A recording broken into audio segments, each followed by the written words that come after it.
Welcome to the Reparenting Empowerment Mini Workshop. Kim and I created this workshop as an introduction to reparenting, to talk about why it's relevant to all of our relationships, and to provide a few tools to help you out now. You might think reparenting is just for parents, but really reparenting, and therefore all of our offerings, are for anyone who is interested in how their beliefs, life experiences, and influences affect their interactions with people. We will be offering tools and scenarios specifically about parenting in some cases, but we are also diving into what people experienced as a child, what belief systems were formed around those experiences, and how that affects us today. We do not live in isolation. We bring many things into our life and our relationships, including the patterns that we grew up with. Also, Kim and I hold the premise that in participating in our offerings, it will not fix all of your challenges. Our offerings are not courses that will just tell you what to do and everything will be fine. We acknowledge that we cannot fix systemic issues with individual solutions. We will not always be the calm, connected people that we wish to be, and sometimes we will lack resources that we need. That being said, we can look at where we came from and how that affects the way in which we do things. We can challenge our perspectives, we can understand our patterns, and that can help alleviate some of the pressure of caregiving and create connective relationships with everyone in our lives. This journey is one we would like to be a guide for you on if you choose it. Kim is going to tell you a little bit about her background and why this work is important to her, and then I'll do the same. Hi, I'm Kim Holman. I am a mother of 3 now grown children, and I noticed early on in my parenting how my childhood PTSD was affecting my parenting. And I was not able to be that calm, cool, collected mother that I longed to be. And I was like, I'm going to do this better. And I started going to counseling to deal with my PTSD. And that is where I first started learning about parts work. So this helped me recognize that when a younger, wounded version of myself was the one acting out as an adult and I was losing my cool.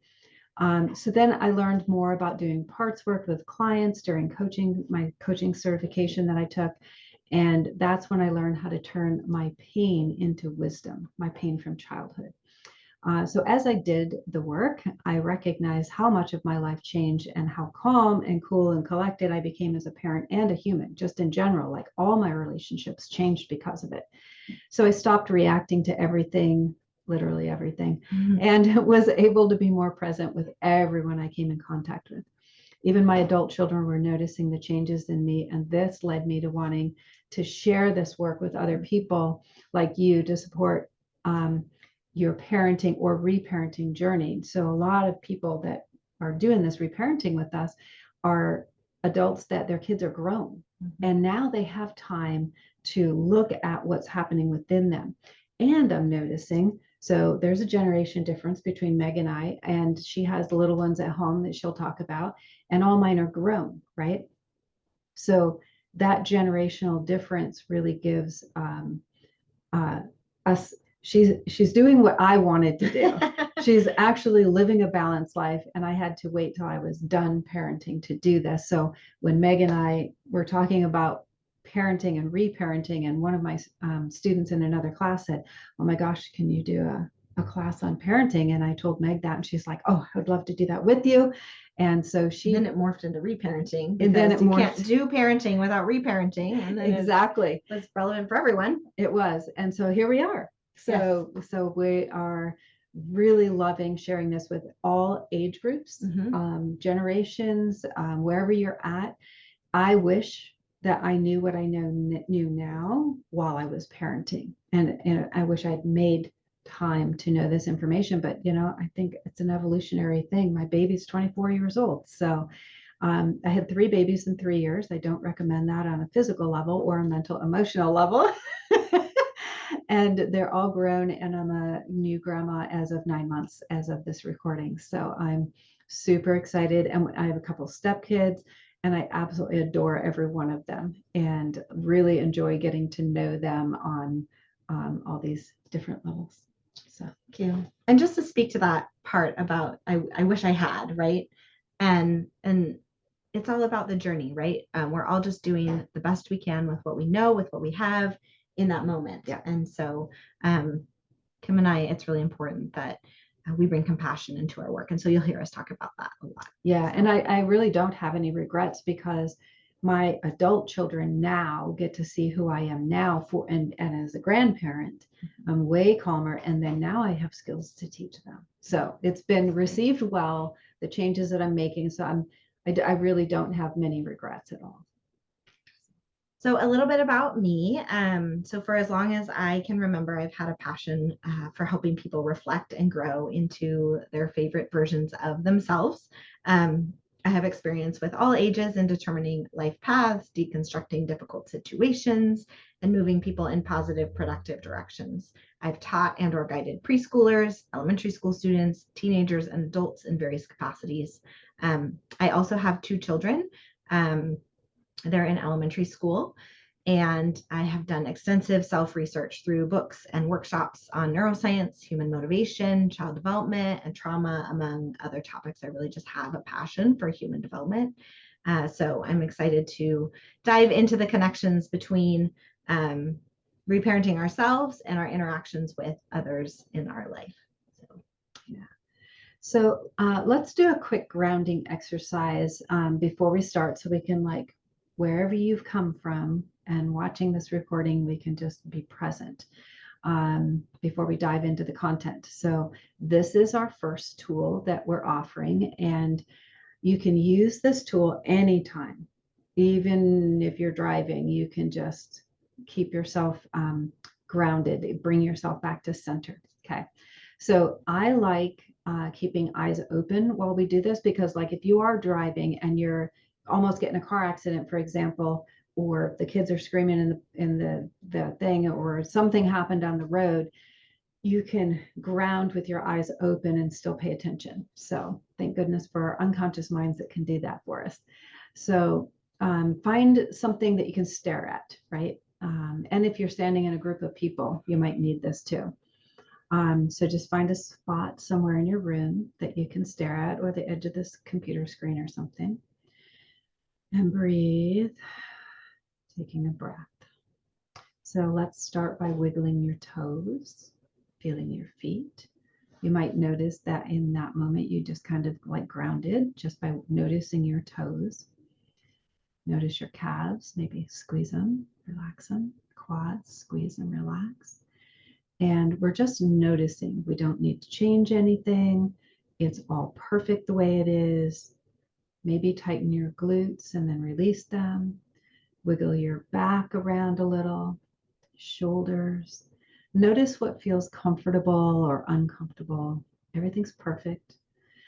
Move your neck, wiggle your arms, tighten your arms and open and close your fingers, hands. Maybe squint your face and see if you can wiggle your ears, feeling all the parts of your body. Do you feel like you're in your body, outside of your body? And as you feel it, you're coming in. Another big deep breath, letting go of whatever has happened so far in your day that you don't need right now.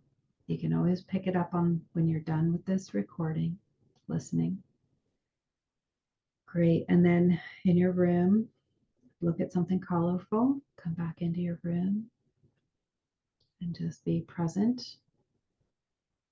So tools like that can be very helpful within daily challenges, especially when caregiving or dealing with difficult interactions in relationships. We all have them. And thank goodness for the difficult people, because if we didn't have difficult people, we wouldn't know the joyful people, right? Mm-hmm. There's always a polarity, and being on this planet called Earth, there has to be the negative and positive polarity. Otherwise, we'd be floating in space, right? So it's a good thing, and perspective is everything.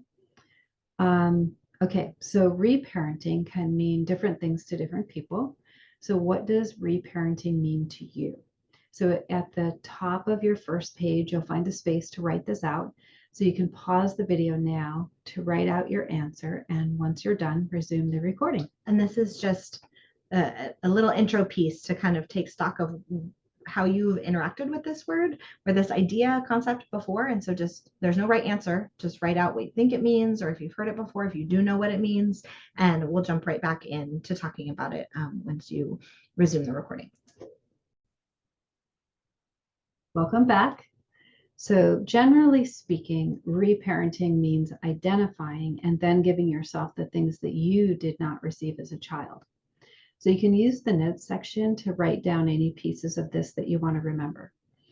We have found that reparenting ourselves has been an important practice that helps us respond intentionally in situations where we previously would have reacted. Our automatic reactions happen when we have old wounds that get triggered.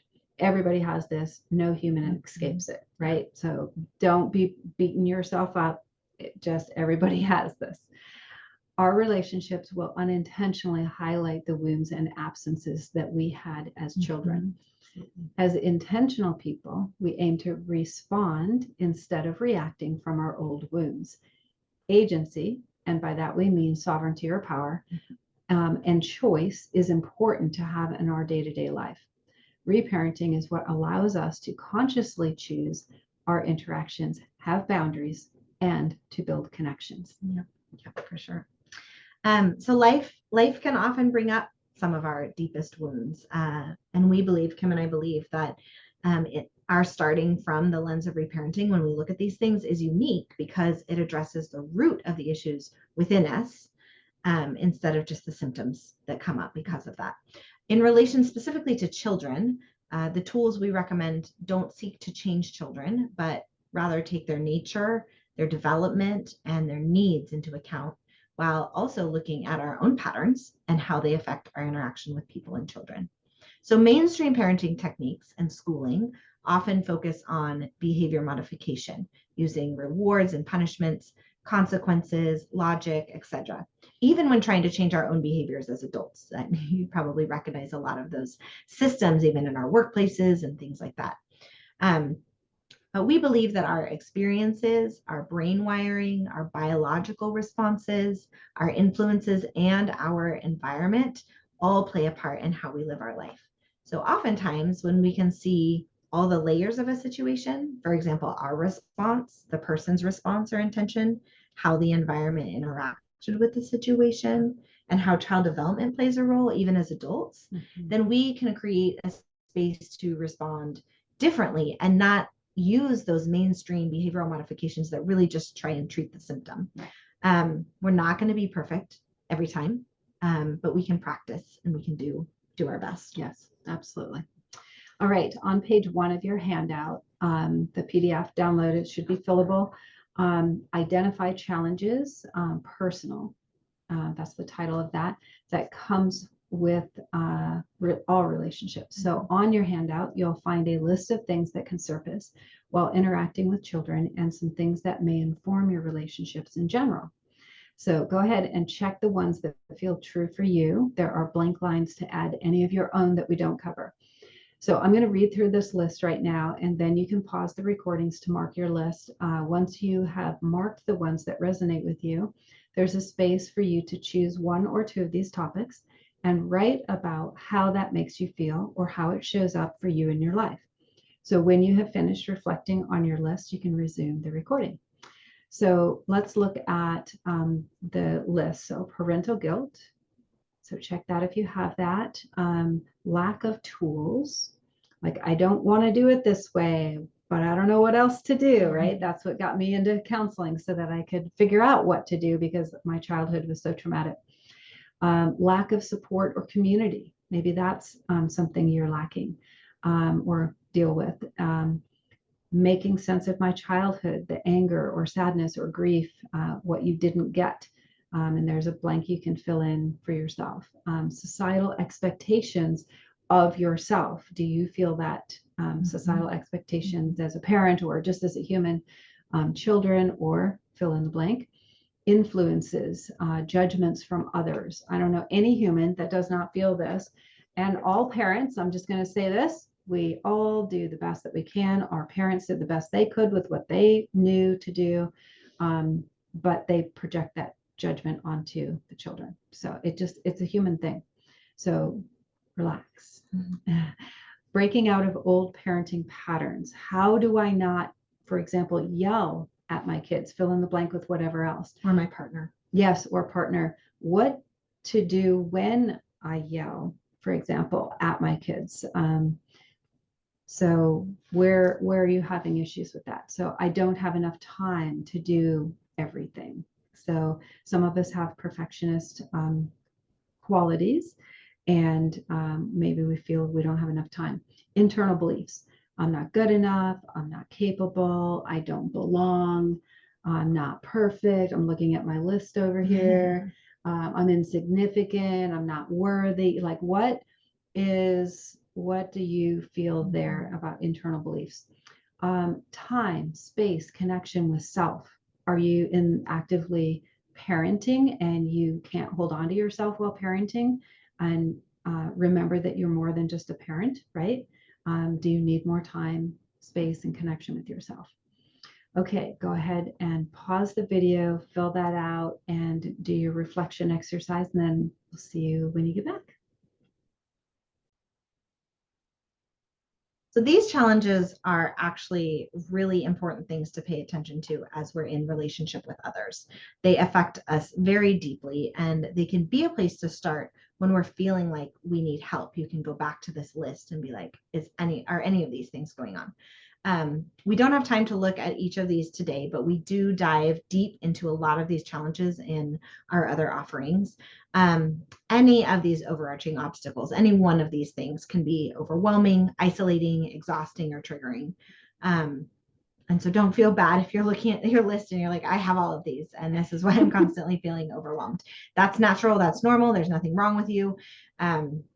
We all have that. And that's why it's good to name them and to have them written down, because like I said, you can go back and it helps to have them in text. So if we can look at a situation that's going on with someone and identify the root of the pattern, the root of the overwhelm, then we are much more likely to be able to problem solve.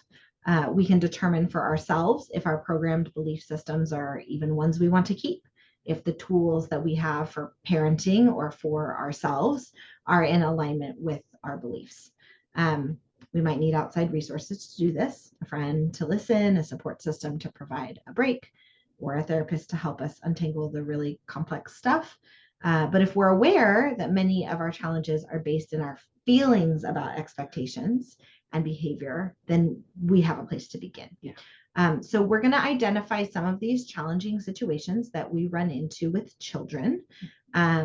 It's great to use children to highlight how this works, because even if you aren't a parent, you may have children in your life, or oftentimes some of these challenging situations are present when adults regress to younger parts of themselves in conflict, or even just if their nervous system is dysregulated. It's part of the human condition. Yes. So, but it's really easy to like look at these situations with children, and we'll loop it all back to the reparenting. So don't worry if you don't have children in your life right now, this exercise is still relevant. Yes. All right, so on your handout under situations with children is where you can list some of the potentially difficult situations with children. So you can draw from your life in various ways, whether you're actively parenting, have other children in your life through work or friends or family, or recall difficult dynamics from your childhood. We wrote down sibling rivalry and tantrums as an example to get you started. So what other difficult situations have you run across with children? You can pause the recording now to write these down and then resume when you're finished. All right, welcome back.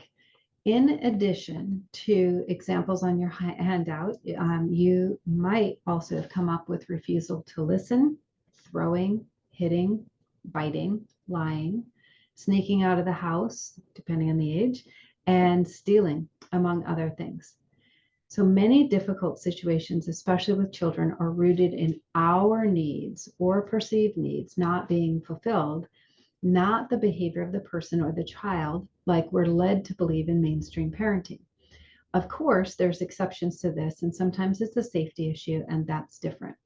But often when we get really frustrated or angry, it has to do with someone not listening, not doing what we expect, or are doing something we created a narrative around that means that they or we are bad. So we can look at our response to those things to gain more information about how to respond. So uh, another reflection exercise coming up. Take a few minutes and use one of the situations that you wrote down. Just pick whichever one you want to explore and write how your parent or caregivers would have responded to you in the same situation and how that made you feel. For example, if you were upset or had a tantrum as a child, how did your caregiver respond to you? So as an example. So this is a reflection. There's no right answer. So no judgment, and pause the recording and resume when you're finished. Welcome back. So you can use activities like this to begin to see patterns between how you were raised and how you interact with children and in relationships in general. We're going to look at an example of a difficult situation and offer some tools for responding. We're going to use an example involving children, but this process can be used in any difficult relational situation that you find yourself in. It's really applicable anytime. Right. We all know those adults that get triggered and all of a sudden the 50-year-old's acting like a 5-year-old. Right. So this really does apply to everybody. So now we know, oh, that person has regressed to a younger age. I can apply this tool to them. Or we may be the adult that regresses to the 5-year-old. That is true. I've definitely had to use this on myself. Yes, we can help ourselves in that way. Yes. So we're going to look at an example involving sibling disagreements.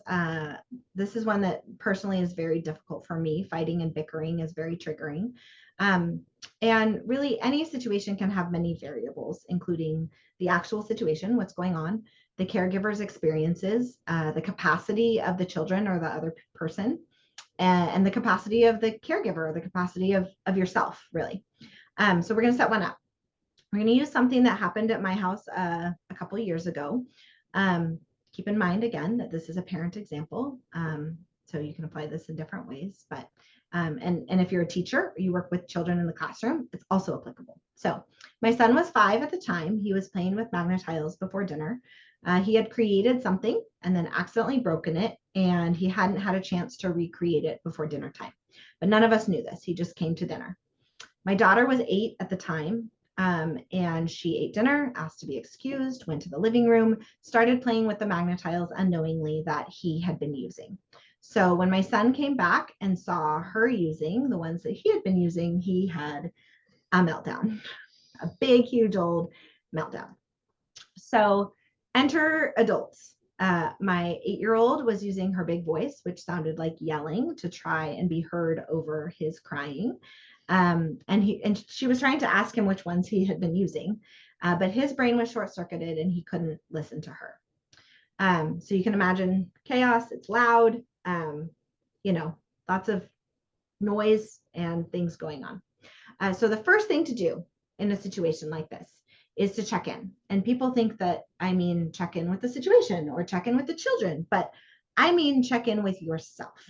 So like I said before, dysregulating situations are dysregulating, and we have to think about what our own capacity is. Do I have the capacity to work through this problem, to problem solve with them, to manage this and stay regulated? And if the answer is no, that's totally okay. It would just be different solutions. You might need to go regulate yourself, or you might need to use distraction and know that you'll have to deal with the feelings that were coming up in the other people or the children later. And we do cover different ways to self-regulate in some of our other offerings, and how to determine whether you need to ground yourself or offload emotion, and how to do that in various ways. So in this situation, I was okay. I had the capacity to see it through. So I forged ahead. And the second step is to evaluate the situation. So this is where you find out what's going on. You need all the little details. So you need to determine the children's or the other person's capacity to hear you and respond to you.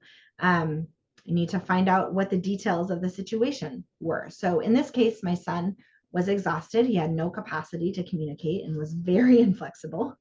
And my daughter genuinely had not been trying to create a problem, and she was willing to right the wrong. This isn't always the case with her. And so that's important information, because it would be a completely different, progression of the situation if she had been, trying to take the ones that he had been using or something like that. So it's information I need, or you would need, in order to determine how to proceed. So evaluation complete, understood what was going on. Step 3 is assist. So assisting in this case was helping my daughter stop yelling. And we don't specifically use the word stop yelling in my house, as a little side note, but we say things like we do not communicate by yelling, or we use calm voices to communicate. We use calm voices to yell. We use calm voices to communicate. Because there are situations where you want children to yell, right? There are situations where they need help and yelling is okay. So we just try not to use absolutes. So we truncated the yelling match because my son could not hear her, and reminded her that he literally could not process. And then tried to help her ask him how many magnetiles he had been using, which he didn't know. He didn't remember. So his brain literally off. My daughter seemed to remember that he'd been using 3 squares and 12 triangles, or whatever combination it was. And so she gave those tiles back to him. So at this point in time, sometimes the conflict is over. The situation is diffused, right? Maybe that would be fine. Not the case here. It was clear at this point that no solution was going to be satisfactory to my son other than my daughter just not playing with the tiles, which wasn't an option for us because it's a community toy. So then we moved to step 4, which is listen. Because I could tell that my son was being inflexible. He was repeating the same phrases over and over. And this told me that his cerebral cortex, the thinking portion of his brain, was not engaged. He was operating from his survival, fight, flight, freeze, or fawn. In this case, fight. Yeah. We also cover some neurobiology and brain function in more depth in our offerings. But this presentation is indicative that he needed to offload, and he needed someone to listen to him before he could engage in playing or thinking or problem solving or anything like that. So we sat there while my daughter built, and my son cried and said over and over and over again that he wanted the tiles that he had been using, even though they were available to him. And I listened, using phrases like, "That's really hard. You can build with these tiles and any in the box." Or oh, sister's using those tiles. You can use these tiles.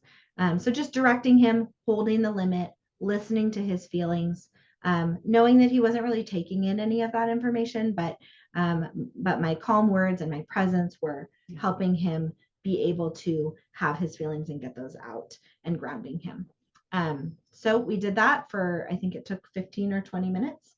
Until he had offloaded enough that he could re-engage with the activity, and him and his sister then started building together and playing together, and it was like it had never happened. Like magic. So you can see that the phrases that I used in the listening portion of the skill were meant to give presence and to let him know that I was hearing him while holding that limit. They weren't trying to get him to any sort of place or solution. So, or to get him to stop having feelings. Right. Yeah. Right. And you can also see that there's several layers of experience and development at play in this example. Oftentimes mainstream parenting pushes like sharing exactly equally, or separating, or shutting down. But when we take all of the layers into account, our responses are often different. And we can use these steps: check in, evaluate, assist, listen, as a way to slow down our reactions and to give ourselves a plan to follow in any situation like this where there might be difficult dynamics at play. So whether it's with children or a coworker or your own parent. Mm-hmm. So that was a lot of information. So we're going to take a break. Feel free to take 3 to 5 minutes, stretch your legs, use the restroom, get a drink of water, a cup of tea, whatever strikes your fancy. And then you can resume the video when you're ready. We're going to give your brain a little break and take a look at some somatic tools. So first, let's talk about body tension. Body tension and pain can give us a great deal of information. Unless you grew up with parents that were body conscious, you may not ever think about how your body informs you. The book, The Body Keeps Score by Bessel van der Kolk gives wonderful information about how memories and even trauma gets stored in your body and affects our thoughts and behaviors. There are points in our body that can support us during tough times, and we provide somatic tools like this in all of our offerings. Today, I would like to give you a tool to help yourself become more present and to release stored tension. We all need that. All humans have it. Nobody escapes that.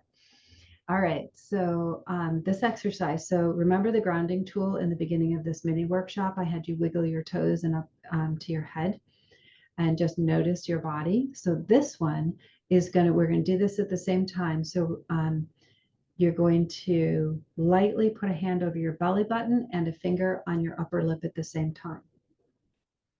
And when you do that, did you notice any kind of change? Does your body feel different? Do you notice more pain? Some people don't like to be in their body because there's too much pain due to injury or stored trauma. So just notice how you feel holding these points. Any part of your body come into your awareness more? So when you let go of that, do you notice a change? If so, this just means that you're in and out of your body. So sometimes when we're reacting, we pop out of our body. So this can help bring you back very quickly. So another somatic tool is to find a spot on your body that's sore. So wiggle around a little bit and just find something. So like, let's say your neck is sore. You can hold that, give that area some attention.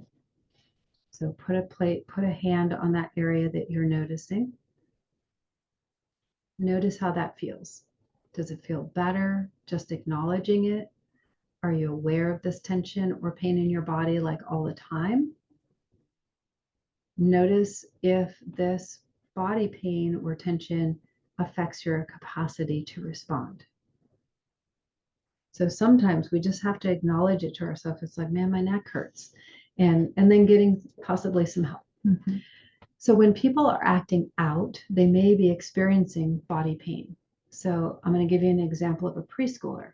So a preschooler, they're playing, they get to move about, do this activity, that activity, and then they suddenly are in kindergarten and must sit still when previously they had been able to freely move around until they all of a sudden have to sit.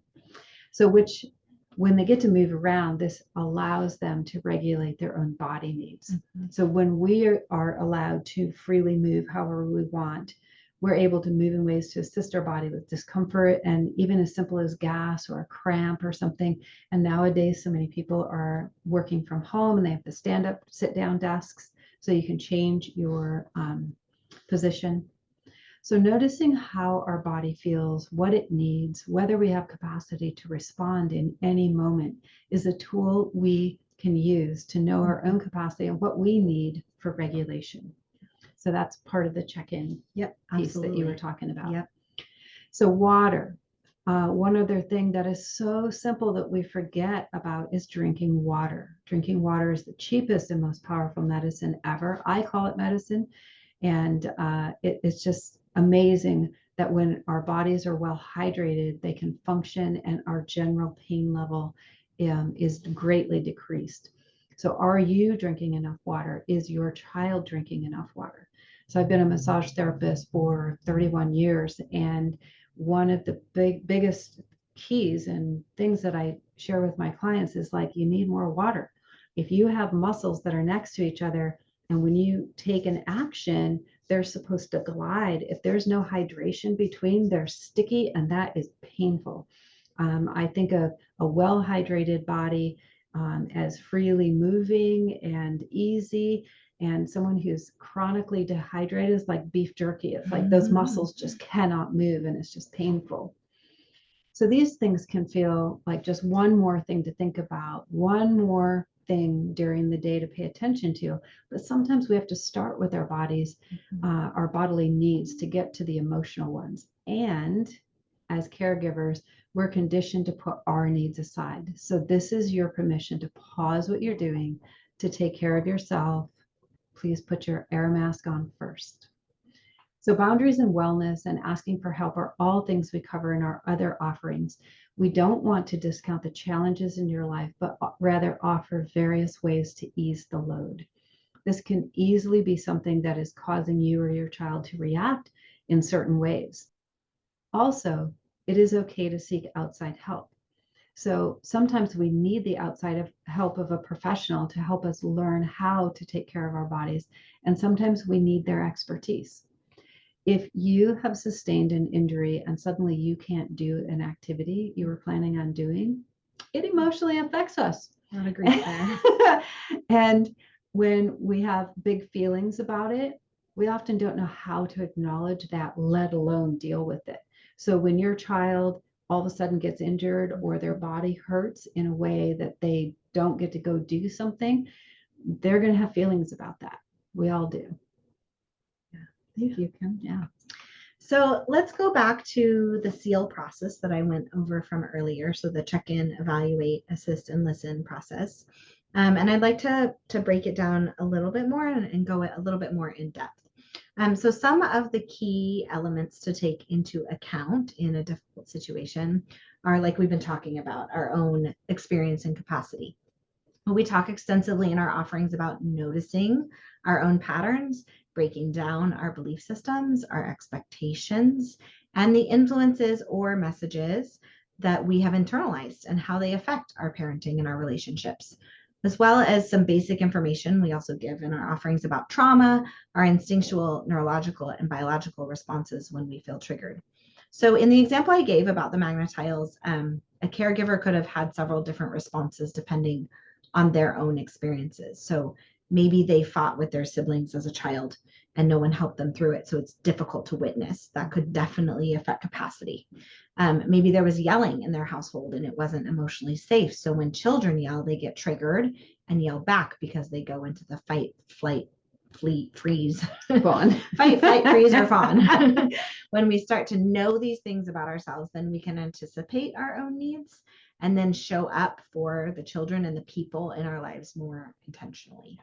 So you can see where it always starts with us, and we don't want that to feel like a blame thing. That's just an understanding ourselves thing and what we need and how we come into situations. So these variables and determining what is true for us might change how we assist or how we listen or how we act in response to a behavior. On your handout, there's some questions for further evaluating your own experiences and capacity. Things like, what were the patterns you experienced growing up? These are really big questions. You might need to break them down a little bit more, but they're places to start. What belief systems are influencing your reaction?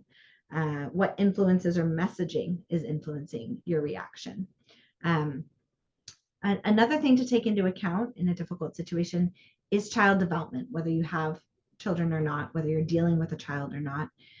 We look more deeply at child development in our offerings also because it's such an important piece of both parenting and reparenting. When we know what we should have received at different age groups, then we can begin to give ourselves those things.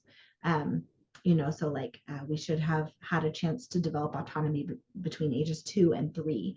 If we didn't get that, then we might be constantly struggling to find our own autonomy in our life. So that's, if you need a reference for things like that, the Erik Erikson's stage theory is really great. You can just Google it. Also, it's important to ask questions such as, what is appropriate for different age groups? Where do the messages that we have received about how we should parent or treat children contradict child development? One of our favorite child development tidbits is that children don't begin to have impulse control until age 6. So they may know that they shouldn't hit or throw or jump on the couch, but they're neurologically incapable of stopping the action from happening once they have thought it. I wish I knew that when my kids were young. Yes. There's no pause between thinking about throwing and throwing. Yeah. So this sheds a different light on our expectations and informs how we would respond or intervene in that situation. You might foresee and forestall, get in between and stop the action. Something like that, or instead of saying things like, well, you know better. Well, yeah, they know better, but they can't do better. Yeah. And it definitely changes how we respond to that child in that situation. And you can refer to your handout for questions on this topic as well. What is appropriate for the child? Does the child have the capacity to do what I'm expecting? Or person, does the person have the capacity? Yeah. What is the behavior showing me or communicating to me? Another one to take into account is communication and listening techniques. So Kim and I believe that these go hand in hand. You can't communicate without listening to yourself, to other people. So in our other offerings, we give different ways to listen to children and to ourselves. We really go in depth in some of our workshops for that and why it's important to do so, as well as how to listen to ourselves and connect with ourselves. In the example we worked with, I gave some phrases that are helpful when listening, such as, "That's really hard, I'm right here." Those are all written on your handout. Another favorite technique of mine when wanting a child to do something when they're not in an activated state is to describe what is happening instead of asking them to do it. So this is a great tool to use because sometimes there's less resistance when it's not a question. Yes. So for example, a command. Yeah. So if the dishes are still at the table and they've walked away, this works great when there's already an expectation in place that they know of. You can say, "Amanda, your dishes are still at the table." And if it is an understood expectation that they bring their dishes to the sink, they'll know that that means, "Oh, I need to bring my dishes to the sink." And when you phrase it that way, usually, well, my children usually are quick to remedy this, usually quick to remedy the situation. They go, "Oh, right, I was supposed to do this and I didn't, so I'm gonna go do that." So those are just some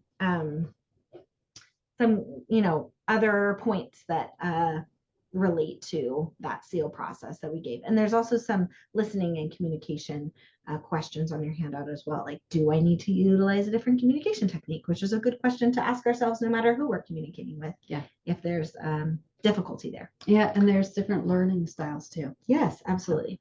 So reparenting is a journey that will take you down different pathways of your experience and will inform all of your relationships. I like to call it a choose your own emotional adventure. Yep. So far today, we've talked about what reparenting is, identified challenges in parenting and upbringing, highlighted some somatic practices, and given tools on how to respond in a difficult situation. The final thing that we'll do today is a reflection activity. Reflection activities are part of the deep work of reparenting, and they are where we begin to see what is underneath everything. So on your handout, there's 3 questions listed there. I'm going to go ahead and read these questions. What is your usual response to difficult situations with children or with people when you're not operating at your best? For example, yelling, silent treatment, punishment, so taking something away, or disconnection, timeout, or sending them to their room, or avoidant tactics too, like, do I run away? So what's your usual response to difficult situations with children or people? Number 2, what do you remember about your caregiver's response to you when you were upset? Were they nurturing? Did you get sent to your room? Did they get mad at you?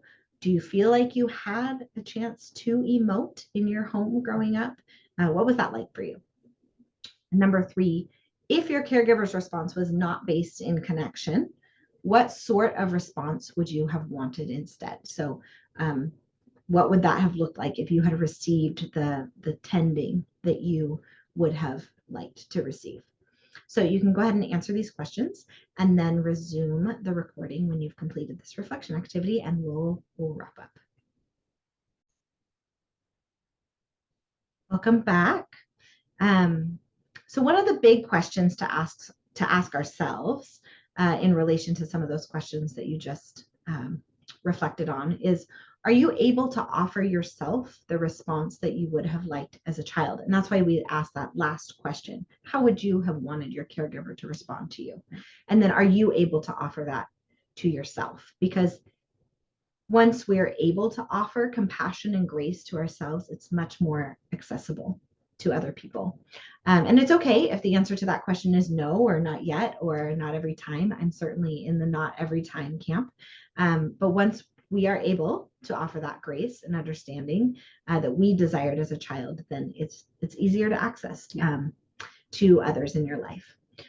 So if we can notice when a pattern is happening, then we can separate out those layers and make choices about our response. So that's why we're so, we think that checking in with ourselves and our capacity is so powerful, because it really slows down what's happening in whatever interaction we're in and allows us choice if we can see those patterns. Of course, we may need resources to do this, which is why our expanded offerings give more information and tools and ways to evaluate your own resource network in order to begin to determine the patterns that show up in your life and where you might need support from yourself or others. And it's an ongoing journey underscored with grace and compassion. And we hope to help you learn the skills to be able to reparent yourself and parent or interact with the children in your life with more connection and intention. But we've gone over some potentially triggering pieces today. So before we end, Kim's going to take us through a brief little breathing exercise. Yes. And so this is another tool that you can use at any moment. I find it really important. Most people don't have time to just say, let me just go meditate for 10 minutes and calm myself down, right? You need to have these tools quickly. So this is a really beautiful breathing exercise that I like to take clients through as I'm working on them, because it helps in the moment. So take a moment and find something in your room that you can stare at, so that you can remain conscious of your surroundings, because we need to be able to use these tools with our eyes open. So as you're staring at that spot, take a nice deep breath and notice how you're feeling emotionally. And exhale. And how is your body doing? Do you notice tension? Okay, so in this exercise, we're going to focus on the exhales instead of the inhale. So wherever you're at in your breathing cycle right now, just exhale. As you exhale, push all the air out using your abdominal muscles, tightening them. And then at the end of the exhale, just release your belly muscles and it will automatically inhale for you. Okay, let's do that again.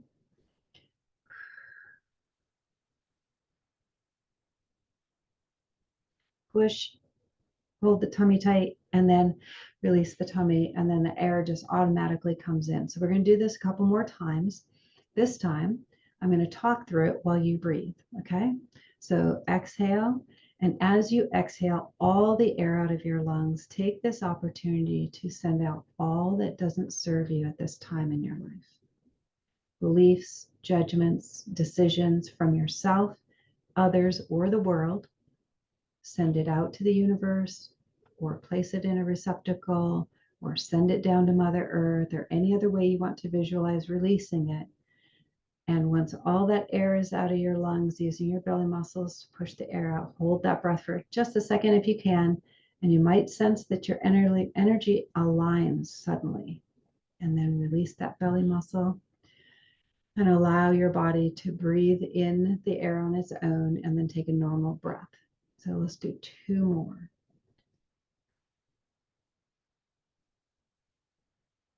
Sending out all that doesn't serve you anymore, emotions, feelings, beliefs, judgments, and decisions. And then one last time, wherever you're at in your cycle, exhale, sending out all that doesn't serve you at this time in your life. Hold at the bottom, tightening your belly muscles, and release when you're ready, allowing the inhale. So now that you've released all that, breathing normally, notice, how do you feel emotionally, physically? So I encourage you to use this tool often to return to yourself, relax, and release anytime you need to. And this can help with getting to sleep even. And I love this tool when I feel overwhelmed in a situation.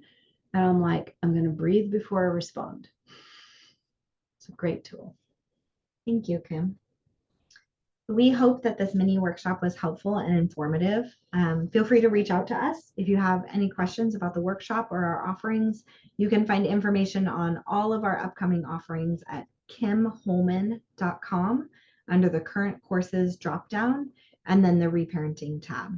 You can also find us on the socials via 8 Hands Healing. Kim is 8 Hands Healing, or Goodness Gracious Coaching on both Facebook and Instagram. And we keep those updated with everything that's upcoming. Yes. So hope to see you somewhere else. Yes.